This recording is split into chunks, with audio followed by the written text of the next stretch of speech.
گناہ کبیرہ میں سے جو 50ویں نمبر کا گناہ کبیرہ ہے اپنے ماتحتوں پر ظلم کرنا۔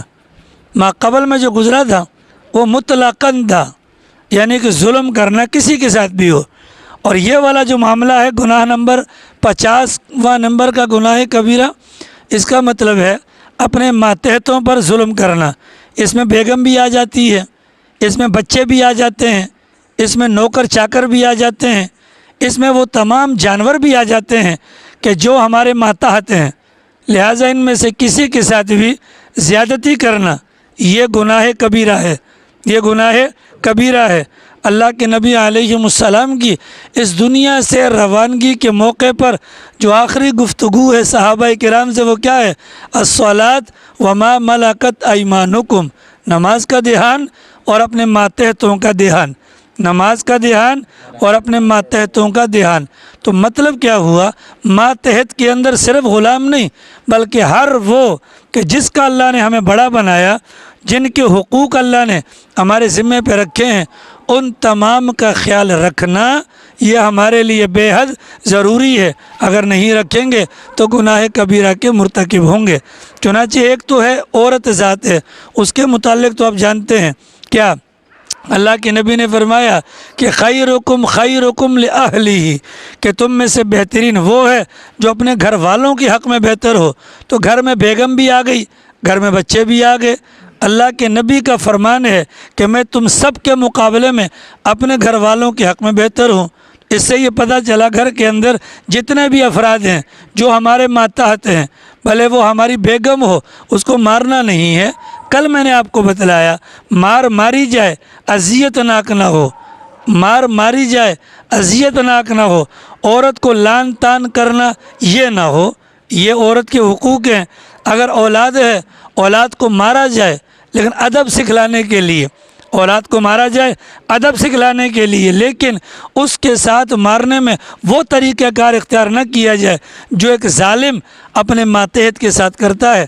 حضرت تھانوی رحمۃ اللہ علیہ فرمانے لگے اگر بچے کے کسی بات پر کبھی غصہ آ جائے تو اس موقع پر نہ مارا کرو، اس لیے کہ تم غصے کی حالت میں ہو، امکان ہے کہ غصے کی حالت میں تم اس کی زیادتی سے زیادہ اس کے ساتھ زیادتی کر جاؤ، پھر تم ظالم بن جاؤ گے۔ ایسا ہے، حضرت فرماتے اس موقع پر اپنے آپ کو قابو میں رکھو، کنٹرول کر لو اپنا آپ۔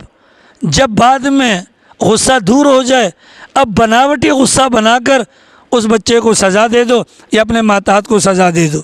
اس کا فائدہ کیا ہوگا؟ اس کا فائدہ یہ ہوگا کہ تم زیادتی کے مرتکب نہیں ہوگے۔ چنانچہ اس بندے کی بخشش اللہ نے فرما دی تھی کہ جس نے بیوی کی غلطی کے باوجود یہ سوچ کر اس پر ہاتھ نہیں اٹھایا تھا کہ یہ بھی اللہ کی بندی ہے۔ اللہ کے نبی علیہ السلام سے اس زمانے میں چونکہ غلام ہوتے تھے تو صحابی رسول نے پوچھا یا رسول اللہ یہ بتلائیں ایک دن کے اندر اپنے غلام کی کتنی غلطیوں کو میں معاف کروں؟ فرمایا 70 غلطیوں کو، یومیہ 70 غلطیاں۔ تو گویا کہ بچوں کی غلطی ہو یا بیگم کی غلطی ہو یا نوکر چاکر کی غلطی ہو تو 70 غلطیوں کو معاف کیا جائے۔ یہ بات تو ہو گئی انسانوں والی۔ باقی جانوروں کی بات کریں، اب مثال کے طور پر گائے ہے، اس گائے کو اللہ نے پیدا کیا، اس کا مقصد ہے، وہ مقصد کیا ہے؟ یہ دودھ دے گی، مقصد کیا ہے؟ دودھ دے گی، مقصد ہے بچے دے گی۔ کل کلاں کو جب اس کی ضروریات پوری ہو جائیں گی اس کو ذبح کر دیا جائے گا۔ اس کو کیا کیا جائے گا؟ کس کو؟ کس کو؟ گائے کو۔ تو کس کو ذبح کر دیا جائے گا؟ گائے کو ذبح کر دیا۔ اب یہ اس کے مقاصد ہیں، اس کے اوپر سوار ہونے کی اجازت نہیں ہے۔ چنانچہ کتابوں کے اندر لکھا ہے ایک بندہ گائے کے اوپر سوار ہوا، گائے نے اس کو لات مار کے گرا دیا اور کہا کہ اللہ نے مجھے اس کام کے لیے پیدا نہیں کیا، اللہ نے مجھے اس کام کے لیے پیدا نہیں کیا۔ تو یہ دنیاوی اعتبار سے ایک گائے کو اللہ نے قوت گویائی دے کر اس بات کے مفہوم کو واضح کیا۔ ہر چیز کا ایک مقصد ہے، اگر وہ چیز اپنے مقصد پر رہے گی یا اس کے ساتھ اس کے مقصد کے مطابق معاملات کیے جائیں گے تو پھر فائدہ ہوگا۔ چنانچہ ایک تابعی گزرے ہیں، وہ فرماتے ہیں میں نے ایک مرتبہ گدھے کے اوپر بیٹھ کر گدھے کو 3 مرتبہ مارا تو گدھے نے گردن اٹھائی میری طرف اور کہا اتنا مارنا کل قیامت والے دن جتنا برداشت کر سکو، جتنا برداشت کر سکو۔ اللہ نے جانور کو یہ قوت گویائی دی۔ اسماء بنت ابی بکر رضی اللہ عنہ کی روایت میں آتا ہے سرکار دو عالم صلی اللہ علیہ وسلم نے ایک خاتون کو دیکھا تھا کہ جس کو آگ کے اندر لٹکایا ہوا تھا اور ایک بلی اپنے پنجوں سے اس کے چہرے کو اور سینے کو نوچ رہی تھی۔ وجہ یہ ہے اس نے بلی کو باندھ کر بھوکا اور پیاسا رکھا تھا یہاں تک کہ وہ مر گئی تھی۔ اللہ کے نبی کی تعلیمات میں گزشتہ زمانے کے واقعات میں اس خاتون کا واقعہ بھی آتا ہے کہ جس نے بلی کو باندھ کے رکھا اس کی وجہ سے اللہ نے پکڑ لیا، اور اس خاتون کا واقعہ بھی آتا ہے جس نے پیاسے کتے کو پانی پلایا، اللہ نے اس کی نجات کا فیصلہ کر دیا۔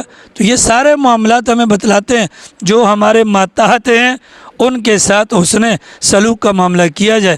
حضرت مولانا اشرف علی صاحب تھانوی رحمۃ اللہ علیہ، سب کہہ دو رحمہ اللہ، سارے بولو، سارے بولو، جاگ رہے ہو؟ حضرت مولانا اشرف علی صاحب تھانوی رحمۃ اللہ علیہ بہت بڑے انسان ہیں، مطلب یوں حساب لگائیں گے آج کے آپ کو جو مودی ہے نا، مودی بھی تھانوی کو مانتا ہے کہ واقعی کام کیا بندے نے۔ تو بیان القرآن نامی قرآن کریم کی تفسیر لکھ رہے تھے، حضرت فرماتے ہیں کہ تفسیر لکھنے کے لیے بیٹھا، قلم نکالا لیکن ایک لفظ دماغ میں نہیں آ رہا۔ توبہ کیا، استغفار کیا، کون سا گناہ ہو گیا؟ اللہ نے سارے علوم چھین لیے، ٹھیک ہے، نماز پڑھی، سب کچھ کیا، پر دماغ کام نہیں کر رہا۔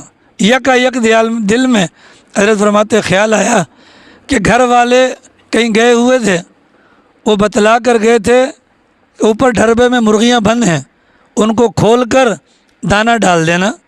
حضرت والا مسجد کی، خانقاہ کی، وفود کی ملاقات کی وجہ سے دانہ ڈالنا بھول گئے تھے۔ حضرت کے دل میں فوراً خیال آیا اور جا کر مرغیوں کو دانہ ڈالا۔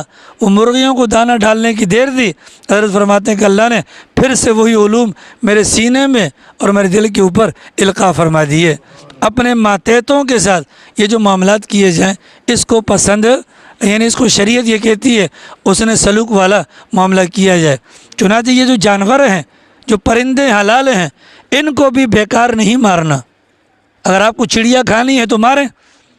اللہ کے نبی کی تعلیمات میں ملتا ہے کہ وہ چڑیا جس کو بیکار میں شوق پورا کرنے کے لیے مارا گیا، وہ کل قیامت والے دن اللہ سے شکایت کرے گی، خدایا اس سے پوچھو اس نے مجھے کیوں مارا تھا، جب کھانا نہیں تھا تو مارا کیوں تھا۔ اللہ کے نبی علیہ السلام نے جہاں انسانوں کے حقوق بیان کیے وہاں جانوروں کے بھی، چنانچہ فرمایا گیا پرندے کو باندھ کر شکار نہیں کر سکتے، پرندے کو باندھ کر شکار نہیں کر سکتے۔ جو جانور ہیں اگر ان کا استعمال کرنا ہے بھلے ان کا شکار کیا جائے، عبث نہ ہو، ان کو محبوس کر کے نہ کیا جائے۔ تو یہ گناہ کبیرہ ہے۔ اگر کوئی بندہ ایسا کرتا ہے تو گناہ کبیرہ میں سے 50ویں نمبر کا جو گناہ کبیرہ ہے اس کا نام کیا ہے؟ اپنے ماتحتوں پر ظلم کرنا، بھلے وہ کسی بھی شکل کے اندر ہو، ان پر ظلم کرنا یہ گناہ کبیرہ ہے۔